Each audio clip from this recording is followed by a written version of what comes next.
Well, good morning, food plotters. Thank you for stopping and checking out this video. I say that because if you're here to check out today's video, you've got some interest in food plotting. You love whitetail, you love growing stuff, you love mixing that up, makes for good hunting. And whether you're beginning, maybe you got a little experience, maybe you're an expert, and you just want to stop in and see how this kind of extreme case kind of panned out, I kind of consider it that way.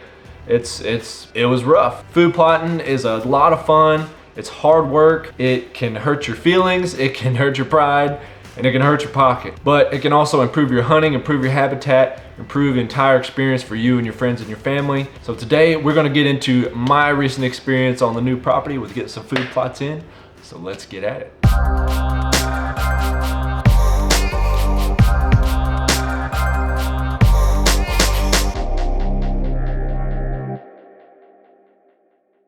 And by the way, if you are new to the channel, thank you so much for stopping by and checking out the video. And if you didn't notice, we are very close to 1,000 subscribers. So I don't really ask this too often, but we are getting so close. So if you're feeling generous this morning, just reach over, hit that subscribe button if you like this video, and help us push past that goal. Really appreciate it. I'll love you forever, no doubt about that. So let's get into today's video. So if you follow the channel or you saw one of the recent videos, I recently bought a property for the first time in my life. Saved up for like 10 years and bought my first property for hunting, kind of camping. It's not real big, it's less than 25 acres. You can go check out that video, but it's here in East Texas. And it was a dream come true for me. So that's for a separate time and explaining that. But I certainly wanted to take advantage of being able to work the ground myself. I brought in Mr. Ricky from Nappy's Forestry here local. He came out and he cleared a pine sapling stand because this property was mostly wooded. He just cut me out about a 1/4 acre food plot out of this pine sapling, and it was a ton of mulch. I had the mulch cleared off with the tractor, which I did. And we're working on putting in some food plots. And so there's 2 food plots. Both of them are about a 1/4 acre. The one in the pine sapling stand, and then the one was just slightly cleared. It didn't take much. It just had a lot of kind of Johnson grass and kind of barn grass and stuff like that in a little small open area. So I took advantage of that. Couldn't afford to do some clearing over there, so I just took advantage of that natural opening. So with that said, I sent out some soil samples. And the soil samples came back, and yeah, terrible. And the soil samples that came back, we were looking at, I sent it out to Texas A&M, and we had a pH of 4.1. That is not good. We had, our nitrogen was 2 ppm, phosphorus 1 ppm out of a critical level of 50. We had potassium at 9 ppm, looking for a critical limit of 175. Calcium was at 78, looking for 180. Magnesium 1550, so on and so forth. Absolutely bad. So in the lime recommendation came out to 0.25 tons an acre. I'm not sure. It didn't really make a whole lot of sense to me. I reached out to the lab and they said, hey, whatever's on the soil, I know it can kind of, raising the pH differs in levels in soil type and maybe the level of calcium in the soil. I don't know, I didn't feel good about the recommendation. So whether stupid or not, I threw it out the window and I went with a basic 50 pounds per 1,000 square foot to raise your pH 1 point. So I need to come up about 2 points. So what I did is I applied that 50 pounds per 1,000 square foot. So we're looking at about 7,000 square feet roughly, and the other one was about 5,500. So I went with that formula. And then I took the fertilizer recommendations and I kept those. So I did the 50 pounds per 1,000 square foot up to 7,000. And then I doubled it because that only gets you up 1.1 point pH. So I doubled it because I need to go 2. Probably not gonna happen in this jump. It's gonna take a lot of time. So once I purchased all my materials, I had to get powdered lime this time. I couldn't get my hands on any traditional kind of pelletized lime. It is what it is. It turned out bad. I got burned up on my wrists and things like that. But for the soil prep in the piney plot where the pine saplings were, and pine is super acidic, guys, and when all that pine needle bedding underneath, I'm not surprised it was that low. But I went through and I actually bought a Tartar Industries used tow behind ATV tiller. So that's what I used to work up the ground. It did a pretty good job. We throw a review over on it if you want to go check that out for you food plotters looking for a tow behind implement, something like that. Put a little log on it, and it did great. So I worked up the soil the best I could on both sections with that. I rigged up a little cheap drag and tried to smooth out a bunch of the knots and did what I could. But the soil prep was pretty decent for all things considered. I did spray the smaller plot that had the Johnson grass and a lot of the weeds over there. I sprayed it twice and then tilted under, and I sprayed a little top with some glyphosate before I seeded that day. So for the seed type, I went with just a local, what I could get locally from Texas Feed Stop here, and it was a spring food plot mix. I'll post the details here on the screen, maybe somewhere right over here, and you can. And then I got pictures of the bag and everything. I'll see you the seed composition, which what we're looking at is about 43% soybeans. We had about 23%, I think, cowpeas. We had some sorghum, some millet, sunflower. So my goal was to establish a summer plot, not leave this bare dirt all summer for it to just bake out and then have a terrible time trying to establish a fall food plot. I wanted to get soil coverage, and regardless of what the seed was gonna do, I needed to treat the soil for pH and fertilizer, which was almost non-existent. So if anything, I was gonna lose out on the seed. But my goal was to get some vegetation on the soil. I didn't really had not a lot of expectations on how well it was going to do or anything like that. So with that seed composition, I figured, you know, with this low pH, how fast is it going to react?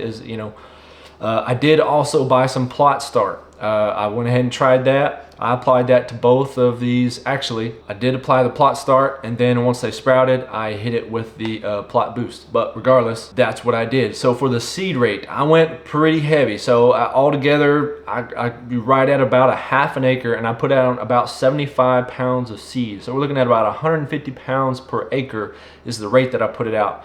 I don't have a lot of footage of actually me doing all this work because I had to deal with powdered lime, and it was horrible. It was everywhere and everything, and I could not risk getting that on my camera or in any of my intricate camera gear. Even when in my cell phone, it was a pain. It was all over my four-wheeler. I had to spit shine that thing when it was all over. If you ever deal with that, you know. So I did the best I could to get everything I could, but ultimately we're going to get the information out to you. So that was the seed rate that I used. I applied my lime, which took forever. I just basically made it snow out there. I gave you that rate. Did my seed, and we've got moderate rain. I got rain about 2 days after I seeded, and about 10 days after, it was doing fantastic. It was sprouting about 2 inches high. The cowpeas were coming up. The sorghum was starting to sprout. A couple of the sunflowers. The majority of the seed that was doing well in this low pH soil were the peas, the sorghum, a few sunflowers, and a few of the beans. But the peas were making up about probably 70% of the plot. Maybe another 10%, or maybe 60, maybe another 10% were the beans, another kind of like 20% were the sorghum. The sorghum's starting to sprout more and more. That's what's causing a lot of the greenery. But the deer just started hammering it. They are eating it down to the dirt. And I actually saw another guy on Facebook who planted the same mix here in the same region. It looks like a lot bigger food plot, and he's having great success with that as well. So the seed blend seems to do great, and the seed quality of the seed is obviously doing well. But 4.1 pH soil, almost no nutrients in the dirt, and these things are blown up. I actually went back, reseeded. I had about an extra 30 pounds left. I had two 50-pound bags. I went back and reseeded right before all this rain that we're getting this part of the week, just to try to fill in some of the blank spots. And honestly, it's not gonna last. If I had more space, it would, but I don't. They're gonna eat this down to the dirt, but I'm hoping that the sorghum, which is gonna mature later in the summer, it will help keep some shade on the soil. Maybe the sunflowers come up, but at least I'll get the soil coverage. That's what I'm hoping. I don't expect the peas and the beans to make it through the end of the month, and we're just now in May. It's kind of a, you know, there's poop all over the food plots, and I got pictures of the deer, young bucks. I did put a little feed station out there just to try to take the pressure off the food plots to help them come up, but ultimately it is going to be what it's going to be. And you know, a lot of people said it's a waste of time with soil that bad. You need to treat it. Don't waste your money on the seed. It's just a waste of time. But why leave the soil bare? Put something in. I don't want to leave bare soil. I mean, it's that, especially the area that I had cleared and had the mulch, there's nothing that's going to grow there. It's just going to bake all year. So why not put something that is resilient? The peas are very resilient, beans somewhat. The sorghum seems to be resilient. favors the summer. It's gonna be heat tolerant, and it worked. I mean, it was totally worth it. And a lot of people just, you know, these deep wood plots, they're not in favor of them. But why not try? I mean, yes, it is, you know, it is a cost. You know, treating the initial soil, everything that I've had to put into it, you know, it was a lot of lime that I had to put down, you know. Honestly, you know, it was $450, $500 to do all this. But especially with the lime and the fertilizer. Oh, fertilizer rates, I almost forgot. So if you want to go back and look at these recommendations on the fertilizer, let me tell you exactly the combination of fertilizer I put down based on these rates. Now, when you look at the numbers on the bags, of course, they are pounds per the bag. So here's what I put out. On the big plot, on the sapling plot, I put one 50-pound bag of 0-20-20. And I put a half a bag of 12-24-12. And on the smaller plot, which was about, you know, 5,500 square foot, 6,000, I did a half a bag of the 12-24-12. And I did a half a bag of 0-20-20. So a little bit of nitrogen kick, a lot of phosphorus, and a lot of K, right? So that was the thought. I wasn't doing, you know, I didn't want to do clovers. I've